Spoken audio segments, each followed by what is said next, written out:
یہ جو لوگ پکڑے گئے ہیں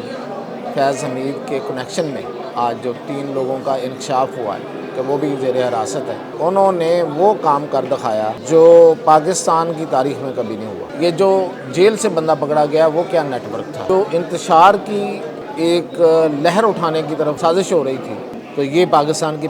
تاریخ میں پہلی دفعہ ہوا کہ وہاں ٹرمائل بنایا گیا، وہاں ٹرمائل پیدا کیا گیا۔ اس لیے تو وہ یہاں پہ کھلے عام آتے ہیں اور اپنا کام بھی کرتے ہیں، رہتے بھی ہیں، کاروبار بھی کرتے رہے ہیں۔ میں ابھی آپ کو آج کیا بتاؤں گا، بہت سی باتیں تو میں پہلے بتا چکا ہوں جو آج سامنے آ رہی ہیں، لیکن آج میں کچھ نئی چیزیں بھی بتاؤں اور کچھ پرانیوں کا ذکر ہوگا۔ نئی چیزیں یہ اس حوالے سے بات کریں گے کہ یہ جو لوگ پکڑے گئے ہیں فیض حمید کے کنیکشن میں، آج جو 3 لوگوں کا انکشاف ہوا ہے کہ وہ بھی زیر حراست ہے، وہ کیا کر رہے تھے، اور انہوں نے وہ کام کر دکھایا جو پاکستان کی تاریخ میں کبھی نہیں ہوا۔ ویسے تو یہ پورے کا پورا پروجیکٹ ہی ایسا ہے کہ جو پاکستان کی تاریخ میں کبھی نہیں ہوا۔ ایک تو یہ بات، اور دوسرا یہ کہ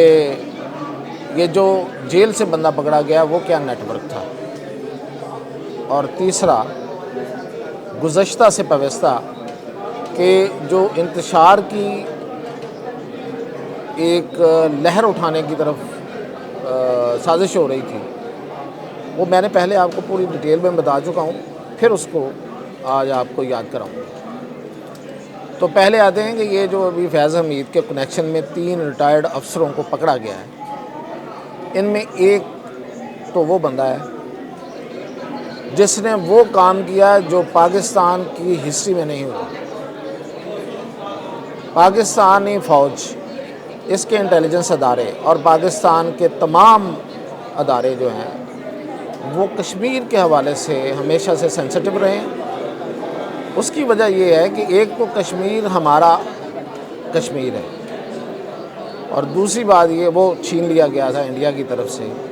اور وہ انڈیا جو آدھا حصہ گیا ہے، اور اس کشمیر پہ کو ہم نے بیس کیمپ قرار دیا تھا کہ یہ ہماری تحریک کا بیس کیمپ ہے۔ قائد اعظم نے یہ بیس کیمپ قرار دیا تھا اس لیے کہ 1948 میں قائد اعظم کے حکم پر وہاں پہ جنگ ہوئی تھی، اور وہ یہ والا کشمیر ہم نے حاصل کر لیا تھا، اور باقی ہمارا ادھورا مشن تھا آزادی کا، جو آزادی کی تکمیل کا ادھورا مشن تھا، تو اس کے لیے اس کشمیر کو، آزاد کشمیر کو بیس کیمپ کہا گیا تھا۔ اس حوالے سے ہمیشہ اس میں بننے والی حکومت، اس میں سارے معاملات میں سینسٹیوٹی رہی ہے، اور اس کو بڑی پرائرٹی دی گئی ہے، کیونکہ ہمارا جو رائیول ہے، جو ہمارا روایتی دشمن ہے بھارت، اس کے ساتھ ہمارا ایشو اس کشمیر کے حوالے سے بڑا نمایاں ہے۔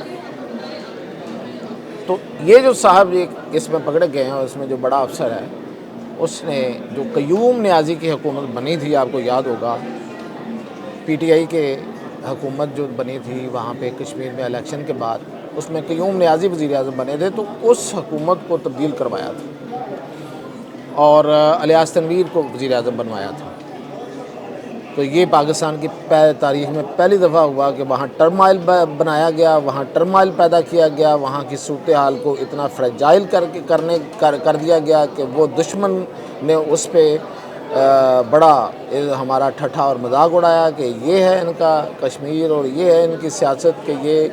وہاں پہ کیا کھیل کھیلے جا رہے ہیں، اور پتہ نہیں کیا کیا الزام لگائے تھے۔ تو یہ پہلی دفعہ ہوا تھا پاکستان کی تاریخ میں کہ بیس کیمپ میں ہم نے صرف ان لوگوں نے چند پیسوں کی خاطر، اور کچھ لوگوں نے صرف ایک کھیل کی خاطر ایک کھیل رچایا، اور اس کو جس کی کوئی ضرورت نہیں تھی،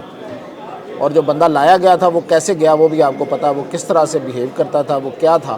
وہ سب نے دیکھ لیا۔ تو وہاں تو ہم تو ہمیشہ کوشش پاکستان کی رہی ہے کہ ایک کنسنسس کی گورنمنٹ ہو، مطلب بے شک وہ ایک پولیٹیکل پارٹی کی ہوتی ہے، کبھی دوسری پولیٹیکل پارٹی کی ہوتی ہے، لیکن وہاں پہ اتنا بڑا کھیل نہیں رچایا گیا کبھی جتنا بڑا کھیل یہ رچایا گیا، اور وہ اس کے پیچھے ان لوگوں نے پیسے لیے ہوئے تھے۔ اور آج قیوم نیازی بھی بیچارہ سوچ رہا ہوگا، اور یہ کب ہوا تھا؟ عمران خان کی حکومت میں ہوا تھا اور ان لوگوں کو اسی وقت یہ سب کچھ پتہ چل گیا تھا، آئی ایس آئی کے یہ لوگ تھے، اسی وقت پتہ چل گیا تھا، تو اس وقت کے جو آئی ایس آئی کے سربراہ ہیں انہوں نے ان کے خلاف کارروائی کا آغاز کر دیا تھا، لیکن اس سربراہ کو ہی بدل دیا گیا۔ آج قیوم نیازی سوچ رہا ہوگا کہ میرے کپتان نے میرے ساتھ ہاتھ کر دیا،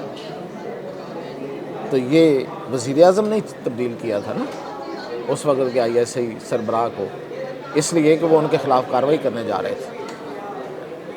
تو ایک تو اس میں یہ خبر میں بتا رہا تھا آپ کو، اور دوسرا یہ جو نیٹ ورک پکڑا گیا ہے جیل میں، یہ جو جیل والا بندہ ہے ڈپٹی سپرنٹینڈنٹ، یہ بیسیکلی رؤف حسن کی فون سے اس کی ساری لیڈ ملی ہیں، اور اب اس کا جو فون ہے نا وہ اتنا کچھ بول رہا ہے کہ آپ کی سوچ ہوگی۔ آپ کو یاد ہوگا کہ عمران خان نے پچھلے دنوں بڑا شور ڈالنا شروع کر دیا تھا ایک دفعہ پھر، کہ یہ لوگ بیٹھے ہوئے ہیں، یہ کرنل بیٹھا ہوا ہے، یہ مجھے ایسے کر رہا ہے، یہ جیل کو کنٹرول کر رہا ہے۔ یہ ایک عرصے کے بعد بھی بولے، اس لیے کہ وہ جو پہلے لوگ تھے وہ یہ ٹیم بدلی گئی تھی، ٹیم چینج ہوئی تھی۔ یہ ڈپٹی سپرنٹینڈنٹ جیل بھی اس کے بعد اسی ٹیم کا ہی بیسیکلی حصہ تھا جس کو بعد میں تبدیل کیا گیا تھا۔ تو یہ سارے کے لوگ جو تھے، جو وہاں پہلے والے تھے، وہ باوردی لوگ تھے ظاہر ہے، اور یہ جو بندہ تھا یہ ڈپٹی سپرنٹینڈنٹ جیل، یہ مل کے اور باقی پورا ایک نیٹ ورک تھا جو عمران خان کو جیل کے اندر نہ صرف پوری معلومات فراہم کرتے تھے بلکہ اس کی چیزیں، اس کے سائن ایوری تھنگ، اس کے انٹرویوز اور پھر پتہ نہیں اور کیا کیا اس کو مہیا کرتے تھے۔ تو وہ جو قیدی والا جو کہتے تھے نا کہ قیدی ہے اور وہ کچھ کر نہیں سکتے اور کیسے ہو گیا اور یہ کیسے ہو گیا، وہ ایسے ہوتا تھا، وہ یہ نیٹ ورک کرتا تھا۔ تو یہ نیٹ ورک پکڑا گیا، اب یہ بڑی دور تک چیزیں جا رہی ہیں اور اس کو ٹریس ہو رہی ہیں۔ اور تیسری چیز جو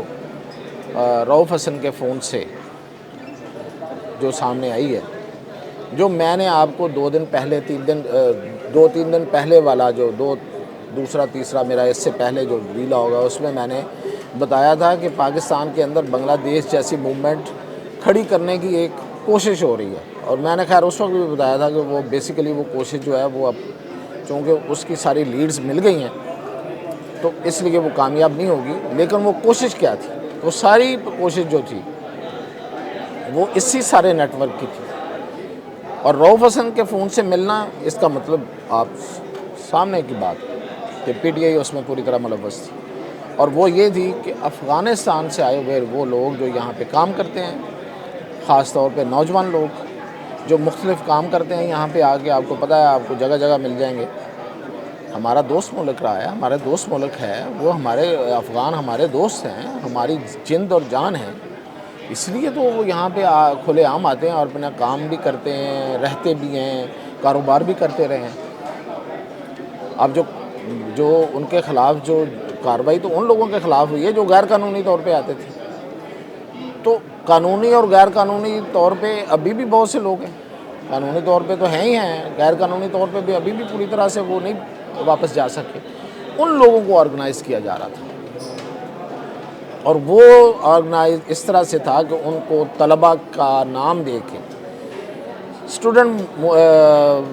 موومنٹ کا نام دے کے ان کو سامنے لانا تھا، اور اس سے ایک انتشاری جو مہم تھی وہ چل رہی تھی،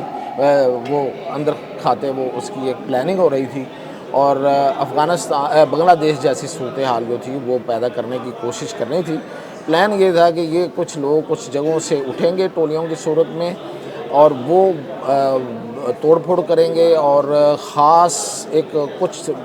خاص وقت تک وہ ان ایریاز کو میں جو ہے وہ انتشار اور افراتفری پھیلائیں گے،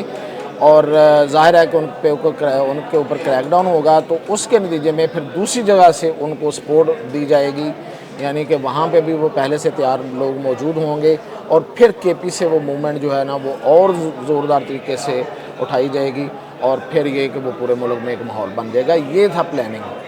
تو یہ بھی ساری پکڑی گئی ہے اور اسی فون سے پکڑی گئی ہے۔ تو اب چیزیں جو ہیں وہ بہت ساری کنٹرول میں ہیں، اور جاتے جاتے یہ بھی بتا دوں کہ ایک سابق چیف جسٹس بھی جلدی پکڑے جائیں گے، اور کچھ انصاف سے متعلق اور لوگوں کو آرٹیکل 6 کا سامنا بھی کرنا پڑے گا۔ مزید اپڈیٹس جاری رکھیں گے. Thank you.